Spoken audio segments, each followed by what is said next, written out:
నిన్నటి రోజున బీఆర్ఎస్ పార్టీకి సంబంధించినటువంటి జిల్లా నాయకత్వం అంతా పాత్రికేయ సమావేశం ఏర్పాటు చేసి కాంగ్రెస్ పార్టీ గత సంవత్సర కాలంగా చేస్తున్నటువంటి అభివృద్ధి పనులు సంక్షేమ పాలనను ప్రజల్లో తప్పుదోవ పట్టించే విధంగా ప్రజా విజయోత్సవాలు ఏదైతే ప్రభుత్వం జరుపుతూ ఉందో దానిని హేళన చేస్తూ అంతా ప్రజలను నిండా ముంచుతూ ఉన్నారు, ఏం చేస్తలేరని చెప్పి ఆ పార్టీకి సంబంధించిన జిల్లా నాయకత్వం నిన్న పాత్రికేయ సమావేశంలో చెప్పడం జరిగింది. వాళ్ళ అవివేకం చూస్తూ ఉంటే వాళ్ళు సిగ్గుపడాల్సిన అంశం. గత 9 సంవత్సరాల అధికారంలో ఉండి కూడా చేతగా నాయకులు దద్దమ్మలు ఈరోజు కాంగ్రెస్ పార్టీ ఇచ్చిన మాట ప్రకారం ఏకకాలంలో రైతు రుణమాఫీ చేస్తా అని మాట ఇచ్చింది. ఆ మాట కట్టుబడి ఈరోజు రైతు రుణమాఫీ చేయడం జరిగింది. అలాగే ఏదైతే విద్యార్థుల చదువు పట్ల వాళ్ళు ఉన్నతంగా ఎదగాలని చెప్పి వాళ్ళ చదువుకు భరోసా కల్పించాలని చెప్పి నూతనంగా ఇంటిగ్రేటెడ్ స్కూళ్ళను నిర్మించడం జరుగుతూ ఉంది. ఏకకాలంలో 9 సంవత్సరాల కాలంలో కనీసం 50,000 ఉద్యోగాలు అని గత ప్రభుత్వ సన్నాసులు ఈరోజు మాట్లాడుతూ ఉన్నారు. 9 నెలల కాలంలోనే 50,000 ఉద్యోగాలు ఇచ్చిన చరిత్ర కాంగ్రెస్ పార్టీది. రైతులకు పండించిన పంటకు గిట్టుబాటు ధరతో పాటు సన్నవడ్లకు కూడా 500 రూపాయల బోనస్ ఇచ్చిన చరిత్ర కాంగ్రెస్ పార్టీది. ఉచిత కరెంటు ఇచ్చిన చరిత్ర, పేటెంట్ రైతు కలిగిన చరిత్ర కాంగ్రెస్ పార్టీది. ఈరోజు ఏదో కాంగ్రెస్ పార్టీ మీద బట్టగాల్చి పడేస్తే ఓ పని అయిపోతుందన్న విధంగా ఈరోజు వాళ్ళు అధికారం కోల్పోయిన మత్తులో ఒక అహంకారపూరితమైన ధోరణితో మాట్లాడుతూ ఉన్నారు. అయితే నిన్నటి రోజున తోట ఆగయ్య అనే జిల్లా బీఆర్ఎస్ పార్టీ అధ్యక్షులు, అలాగే పట్టణ బీఆర్ఎస్ పార్టీ అధ్యక్షులు, మరికొంతమంది నాయకులు వాళ్ళు మాట్లాడుతున్న తీరు చూస్తూ ఉంటే వాళ్ళు హెచ్చరికంగా వాళ్ళు సమాజంలో ఒక సమాజాన్ని అవమానపరుస్తూ ఒక వ్యవస్థను కించపరిచే విధంగా ఉన్నతాధికారుల పట్ల అలాగే నాయకత్వం పట్ల వాళ్ళు మాట్లాడిన తీరు చూస్తూ ఉంటే వాళ్ళ పరిపాలన ఎంత దౌర్భాగ్య పరిస్థితిలో, ఎంత నిరకుశంగా, ఎంత ద్వంద్వ వైఖరితోని దోపిడీతోని కొనసాగిందో రాజన్న సిరిసిల్ల జిల్లా ప్రజలు మరొక్కసారి ఆలోచించాల్సిన అవసరం ఉన్నది. అదే తోట ఆగయ్య గారు గతంలో దళితులకు వ్యతిరేకంగా సభ్య సమాజం సిగ్గుపడే విధంగా బూతు మాటలతో తిట్టిన చరిత్ర అయినది. దళితులను దగ్గర రానియద్దు అని ఇష్టమున్న బూతులతో తిట్టిన చరిత్ర గల నాయకుడు ఏదో ఎమర్జెన్సీని తలపిస్తుందని చెప్పి మాట్లాడి సిగ్గు లేకుండా మాట్లాడడం ఇది ఆయనకే చెల్లిందని చెప్తా ఉన్నాం. అదే ఎమర్జెన్సీ గత 10 సంవత్సరాల నుంచి తెలంగాణ రాష్ట్రంలో ఎమర్జెన్సీ పాలన కొనసాగించిందని చెప్పి మీ పాలనను పాతర పెట్టిందని మర్చిపోయారు. ఈరోజు గత ప్రభుత్వంలో అధికారులను వాళ్ళ అధికారాన్ని దుర్వినియోగం చేసుకొని వాళ్ళని బెదిరింపులకు గురి చేసుకుంటూ వాళ్ళకు నయానా భయాన్ని సర్ది చెప్పుకుంటూ వారితోని అక్రమమైన పనులను చేయించుకొని భూదోపిడీకి పాల్పడింది మీ నాయకులే. సహజ సంపద అయిన ఇసుక కావచ్చు, గ్రానైట్ కావచ్చు, లేకపోతే అడవి సంపద చెట్లు కావచ్చు, వీటిని వేల కోట్ల రూపాయల ద్వారా చాలామంది ప్రాణాల మీద ఇసుకని ఇక్కడి నుంచి తరలించకపోయి వేరే ప్రాంతాల్లో అమ్మిన చరిత్ర మీది. ఇదే పోలీస్ స్టేషన్లో మీ నాయకుల మీద, మీ కార్యకర్తల మీద ఎన్ని కేసులు ఉన్నాయో ఒక్కసారి తెప్పించుకొని చూడాలని చెప్పి మేము ఈ నాయకత్వాన్ని తెలియజేస్తూ ఉన్నాం. అలాగే మీకు సంబంధించిన నాయకులు కరీంనగర్లో కావచ్చు, లేకపోతే ఇంకెక్కడ లాడ్జిలలో అక్కడెక్కడ దొరికిన మేము పేపర్లలో చూసినాం. ఎందుకంటే అటువంటి మేము చూడనికోలేదు, మాకు తెలియదు. మాకు తెలిసిన విషయం ఏంటంటే చట్టమైన, న్యాయమైన, అధికార పక్షమైన, ప్రతిపక్షమైన ఒకటే అని చెప్పి మాకు తెలుసు. ఎందుకంటే గతంలో కూడా కాంగ్రెస్ పార్టీ నాయకులు తప్పులు చేసిన సందర్భంలో కూడా వాళ్ళు శిక్షణ అనుభవించారు. ఈ విషయం కూడా మీకు కనీసం సిగ్గు లేకుండా జిల్లా ఉన్నతాధికారి మెజిస్ట్రేట్ అయినటువంటి కలెక్టర్ గారికి మీరు ఈరోజు తన విధులు ఎలా నిర్వర్తించాలి, తను ఏ విధంగా డ్యూటీ చేయాలని చెప్పడం మీ అవివేకానికి నిదర్శనం అని చెప్పి తోట గారికి తెలియజేస్తూ ఉన్నాం. ముఖ్యంగా బొల్లి రామ్మోహన్ అనే వ్యక్తి తన అరెస్ట్ అయిన విధానం ఏంది, తను ఎందుకోసం అరెస్ట్ కాబడ్డాడు, ఆ అరెస్టు వెనకాల ఎవరున్నారు, ఆ అరెస్టు ఎవరు చేపించిర్రు,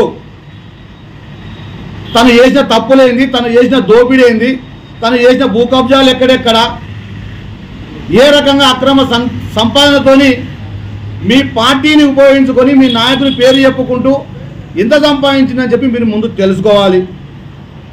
కాంగ్రెస్ పార్టీ పక్షాన తంగలపల్లి మండల పార్టీ ప్రెసిడెంట్గా ఈరోజు నేను మీకు ఒకటి చెప్పదలుచుకున్నా. బొల్లి రామ్మోహన్ అనే వ్యక్తి అరెస్టుకు ప్రధాన కారణం కేటీఆర్ గారే. ఏదైతే 9 సంవత్సరాలు తన కాలంలో సిరిసిల్ల ప్రాంతంలో జరిగిన దోపిడీ ఉందో ఆ దోపిడీలో కేటీఆర్ గారి పేరు చెప్పుకుంటూ కేటీఆర్ గారికి వాటా పంపిస్తున్నా అని చెప్పుకుంటూ తన అనుయాయుల దగ్గర, తాబేదారుల దగ్గర, గుత్తేదారుల దగ్గర మీరందరూ కలిసి ఒక టీంగా ఏర్పడి ఆ టీముకు మీరు ఒక పనికిమాలిన నాయకుగా ఉండి నీ తీట మాటలతోని నీవేదో పెద్ద జిల్లా ప్రెసిడెంట్ను నేను చెప్పింది నడవాలని ఒక అహంకార పూరితమైన ధోరణితో నడిపించుకుంటూ ఈ సిరిసిల్ల ప్రాంతంలో దోపిడీకి తెరలేపింది కేటీఆర్ గారి నాయకత్వంలో మీరే అనేది పచ్చి నిజం. దానికి నాయకత్వం వహించింది బొల్లి రామ్మోహన్ గారు, ఇంకా కొంతమంది నాయకులు ఉన్నారు. త్వరలో ఆ పేర్లు దోపిడీలో చేసి ఈరోజు 5 సార్లు పోటీ చేసి ఓడిపోయిన కేకే మహేందర్ రెడ్డి గారు ఎక్కడో హైదరాబాద్లో ఉంటాడో, వారానికి శనివారం ఆదివారం వస్తుందని చెప్పే సన్నాసులు విధవలు తెలియదా? కొంచెం జ్ఞానం లేదా? సిగ్గుపడాలి. మేము వయసులో చిన్నవారం కావచ్చు, మాకు కూడా మాటలనే శక్తి ఉంది. మేము మాటలు అనుకుంటే మీ తలకాయ ఎక్కడ పెట్టుకుంటారు? మహేందర్ రెడ్డి అనే వ్యక్తిది పక్కనున్న సొంత నియోజకవర్గం ముస్తాబాద్ మండలం నామాపూర్ గ్రామం. ఈ మాత్రం సోయి లేదు. కేటీఆర్ ఏ ఊరు? మీరెందుకు మోకాలు నీళ్ళు తాగుతా ఉన్నారు? ఎందుకు అడవులకు మడుగులు వస్తున్నారు? కేటీఆర్ సొంత జిల్లానా? సిరిసిల్ల ప్రాంతమా? ఆయనది సిద్దిపేట జిల్లానో ఇంక చింతమడక ఆయన ఊరు. ఆయనకి ఇక్కడ పని లేదు, ఇక్కడ ఎవరితో అవసరం లేదు, ఇక్కడ ప్రజల సంబంధంతో అవసరం లేదు. ఆయనది ఈ జిల్లానే కాదు. ఆయన ఆ విషయం దాచిపెట్టి కేకే మంత్రికి జిల్లాతో సంబంధం లేని చెప్పదు దద్దమ్మలా? అంటే మేము అడగలేకనా? బరాబర్ ఏదో కొబ్బరికాయలు కొడుతుండు అని చెప్పి మాట్లాడుతూ ఉన్నారు. అవును, బరాబర్ కొడతాడు కేకే మంత్రి గారు. 5 సార్లు ఓడిపోయినా కానీ జనంలో వండుకుంటూ జనం సమస్యలు తెలుసుకుంటూ ఈ ప్రాంతం ఏ విధంగా అభివృద్ధి జరుగుతుంది, ఏ విధంగా ముందుకు పోవాలి అని ప్రతి ఒక్కరిని కలుపుకొని పార్టీలకు అతీతంగా ఈరోజు ఈ ప్రాంతంలో అభివృద్ధికి కష్టపడుతూ ఉన్నాడు. అదేవిధంగా ఏకవాక్య వచనాలతోని ఆది శ్రీనివాస్ గారు, అలాగే కేకే మహేందర్ రెడ్డి గారిని, అలాగే రేవంత్ రెడ్డి గారిని అంటే మీరు గొప్పలు అయిపోతారు అనుకున్నారా? మీరు ఎంత మోతవారిలో, మీరెంత వ్యవస్థల ఎంత హీనులు అనేది సభ్య సమాజానికి తెలుసు. ఈరోజు సంబరపడుతూ ఉన్నారు, సంబరాలు చేసుకుంటూ ఉన్నారు సిరిసిల్లాల. ఇంకా రేపేం జరుగుతూ ఉంది, రేపు ఎవరిని చేస్తారు, ఏ తప్పు చేసినోని పట్టుకపోతారని చెప్పి ఈ విషయంలో మీ అవివేకం బయటపడతా ఉంది.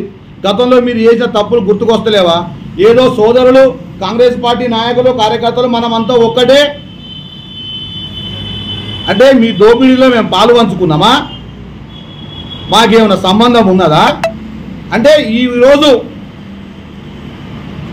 కలెక్టర్ గారు కావచ్చు, జిల్లా ఉన్నతాధికారులు కావచ్చు, మండలాధికారులు కావచ్చు, ప్రజాపాలన రేవంత్ రెడ్డి గారి నాయకత్వంలో ప్రజలకు మన్నలు పొందే విధంగా ప్రతి చిన్న సమస్య ఉన్నా కలెక్టర్ గారే స్వయంగా నిలబడి తెలుసుకొని ఆ సమస్యను తీర్చే విధంగా ఈరోజు కలెక్టరేట్లో పాలన కొనసాగుతూ ఉంది. ఈరోజు సిరిసిల్ల జిల్లా ప్రజలందరూ చూస్తూ ఉన్నారు. గతంలో మీ పరిపాలన ఎలా ఉండే? కలెక్టర్ గారిని అలాగే ఇంకా పోలీసు ఉన్నతాధికారులను కలిసే వీలుండేనా? ఆ రోజు మీరు ఎక్కడ పెట్టుకున్నారు తలకాయ? ఈరోజు బాగా మాట్లాడుతూ ఉన్నారు. తోటాగాయ గారు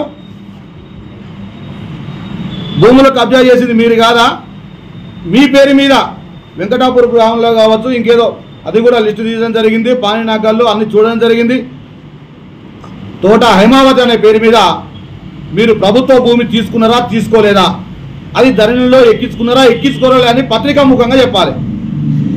అలాగే మీరు చెప్పలేదనుకో ఎంతమంది నాయకులు తంగలపల్లి మండలంలో కావచ్చు, సిరిసిల్ల పట్టణంలో కావచ్చు, అదే నియోజకవర్గంలో కావచ్చు, జిల్లా వ్యాప్తంగా ఎక్కడ తీసుకున్నా ఎన్ని ఎకరాలు కబ్జా చేసిరు, దానికి ఎంత రైతు బంధు పొందిరు, రైతు సాయం పొందిరు, ఆ బ్యాంకుల పాస్బుక్లను బ్యాంకులలో తాకట్టు పెట్టి ఎన్ని లోన్లు పెట్టిరు, ఎంత రైతు రుణమాఫీ జరిగిందో ఆ లేని భూముల మీద అనేది మేము చెప్తాం.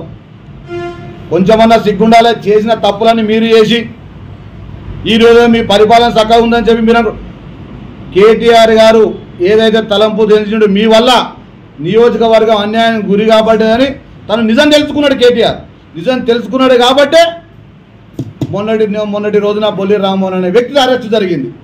ఎందుకంటే తన పేరుకు మచ్చ వస్తుందని చెప్పి తనే స్వయంగా ఈరోజు అరెస్ట్ చేయించిన, లేకపోతే ఈరోజు ఇక్కడికి వచ్చి స్పందించకపోనా, ఈ విషయాన్ని ఖండించకపోనా, మీరు చేసిన దోపిడీ నిజం కాబట్టే కేటీఆర్ గారు ఈరోజు నోరు మూసుకొని సపరేట్గా ఉన్నాడు. ఎవరైనా రాజకీయ తాత్కాలికంగా 4 రోజులు సెలవు ప్రకటిస్తారా? అర్థం చేసుకోవాలి. అంటే మీ నిజ స్వరూపం మీ ఉన్నత నాయకులకు తెలిసింది. త్వరలో వాళ్ళు కూడా మీ బండారాన్ని బయటపెట్టే దిశగా అడుగులేస్తా ఉన్నారు. తోటయ్య గారు, జిన్న చక్రపాణి గారు, మీకు సంబంధించినవి, మీ నాయకులకు సంబంధించినవన్నీ కూడా త్వరలో బయటపెట్టే ఉద్దేశంతోనే మేము తెలియజేసుకున్నాం. ఇన్ని రోజుల నుంచి మేము మాట్లాడలేదు, కానీ ఇప్పుడు తప్పక మాట్లాడుతూ ఉన్నాం.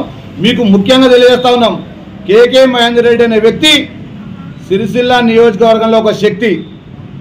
మీరేదో ప్రగల్భాలకు కేటీఆర్ గారు ఈ ప్రాంతంలో అభివృద్ధి చేసిండు, చాలా గొప్పోడు అని చెప్పి, కేటీఆర్ అంటేనే తెలంగాణ రాష్ట్ర వ్యాప్తంగా దోపిడీకి, కుట్రలకు, అహంకారానికి ఆయన ఆద్యుడు, దానికి అధ్యక్షుడు.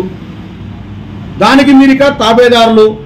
మీరు ఎంత దోసుకున్నారు, ఏ భూకబ్జాలు చేసిరు అనేది అందరికీ తెలిసిందే. దీనికి మీరేదో సంకలు కొట్టుకుంటూ మేము భయాందోళనలో గురై దీన్ని కేకే మహేందర్ మీద నెట్టాలని చూస్తూ ఊరుకోమని చెప్పి ఈ సందర్భంగా హెచ్చరిస్తూ ఉన్నాం. ఉన్నత న్యాయస్థానానికి సంబంధించి జిల్లా మేజిస్ట్రేట్ అయిన కలెక్టర్ గారి గురించి తోట ఆగయ్య గారు ఎలాంటి విధి విధానాలు ఏర్పాటు చేస్తారో పత్రికా ముఖంగా చెప్పాలి. ఎందుకంటే మీరు గతంలో కలెక్టర్గా చేసినటువంటి వ్యక్తులతోని మీరు ఏ విధంగా నౌకరీ చేయించారు, ఆ విధంగా చేస్తేనే మీ కలెక్టర్ మంచోడా, అధికారులు మంచోళ్ళ? ఎందుకంటే మీరు చేసే భూ కబ్జాలకు, మీరు చేసిన ఇసుక దోపిడీకి, మీరు చేసిన అక్రమాలకు వాళ్ళు సహకరించి వేయడం మంచోళ్ళు అయిపోయారు. ఈరోజు ఆ తప్పులన్నీ వెనక్కి తీసుకుంటూ ప్రజలకు అందుబాటులోకి వచ్చే విధంగా, ప్రజలందరూ సుఖశాంతులతోని అభివృద్ధిని, సంక్షేమం అందరికి అందేలా ఈరోజు అధికారులు పనిచేస్తూ ఉంటే కేటీఆర్ గారి సహకారంతో ఈరోజు మీరు దుమ్మెత్తిపోస్తూ ఉన్నారు. తప్పకుండా ప్రజలు మీకు బుద్ధి చెప్పారు. రానున్న రోజుల్లో మీకు తప్పకుండా మరోసారి బుద్ధి చెప్తారు. అలాగే ఎప్పుడైతే మీరు కాంగ్రెస్ పార్టీ నాయకులను కావచ్చు, కాంగ్రెస్ పార్టీ కార్యకర్తలను కావచ్చు, ఏకవచనాలతో మాట్లాడుకుంటూ అసభ్య పదజాలతో మాట్లాడాలని చూస్తే బిడ్డ ఎవరిని కూడా చూస్తూ ఊరుకోం. గౌరవనీయులు ప్రభుత్వ విప్ ఆది శ్రీరన్న గారు మీలాగేమో గాలి మోటార్లో వచ్చి గెలిచినోడు కాదు, మీలాగేమో తండ్రి చాటున వచ్చి నిలబడి తిరిగినోడేం కాదు. సుదీర్ఘ రాజకీయ చరిత్ర